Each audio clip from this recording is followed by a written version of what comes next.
I hired a private investigator and I found out who my husband is having an affair with. Now he's screwed because I am going to start an all-out war. For a little while I've suspected my husband of cheating. I didn't have any justification for thinking or feeling this way, but I couldn't stop having this gut feeling that something was wrong. So I decided to keep a closer eye on him, and I still found nothing. And for a long time, I was angry with myself for suspecting him and for invading his privacy. We went to marriage counseling and I apologized for breaking his trust in me, and for a little while all was well. I can't believe I apologized to that lying sack of poop. But that wretched feeling never went away. I tried so hard to get over this feeling that he was deceiving me in some way, and I just couldn't. So I decided it was time to hire a private investigator instead of playing Inspector Gadget myself. Let me tell you, this was the best thing I ever spent money on. Within a month the PI was able to confirm my suspicions, but it was a shock to find out that it was his stepsister and his stepmother. Not only that he may be the father of his stepsister's newborn baby. I could have killed him, but I kept my composure and I kept this information to myself and continued to act as normal as possible. Believe me, that was a very difficult thing to do. I slowly started detaching from him and even moved into our spare bedroom, and we continued to drift apart. I moved out,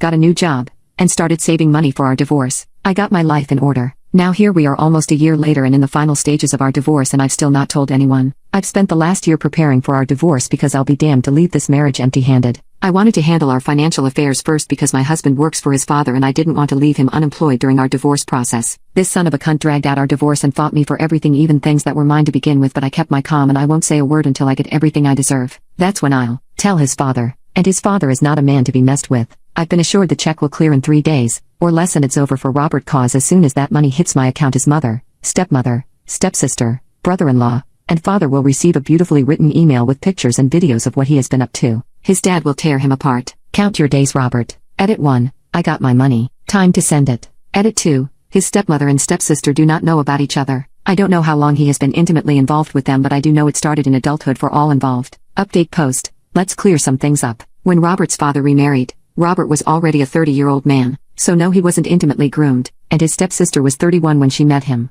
Again, no one here is being intimately abused. All involved were already well into adulthood when meeting and when they started to F around. As for the money, well honey, that's money he owed me but was being a dick about giving it back. I invested in his business ventures and he refused to pay me my share. And that's not poop I was willing to let slide. You can't get a broke man to pay his debt. So yes, I wasn't going to let him be unemployed during our divorce. The aftermath. I sent the email as soon as I saw the money had hit my account. The first to call me was Robert and I picked up. The first words out of his mouth were, "You evil ass bitch." I replied with "your mama," and I ended the call. The second person to call me is the stepsister's husband. He was just heartbroken. He asked me a ton of questions and he asked for my divorce lawyer's information. We also discussed him getting a DNA test for all their kids. Through my brother-in-law, I found out that there was an all-out war between my stepmother and father-in-law. He tried to kick her out but she locked herself up in the bedroom, while father-in-law was throwing her poop outside. Stepmother-in-law called her daughter for help. At some point, the stepsister and stepmother got in a fight. The fight was so bad that the neighbors called the police. In the scuffle to separate mother and daughter, they hurt one of the police officers and were arrested. They are still in jail because neither of them have anyone willing to bail them out. The following day I got a call from Robert telling me that his daddy almost ran him over. So he wanted to come to stay with me because he was scared that his daddy or brother-in-law will try to beat his ass again. Robert is scared to go home.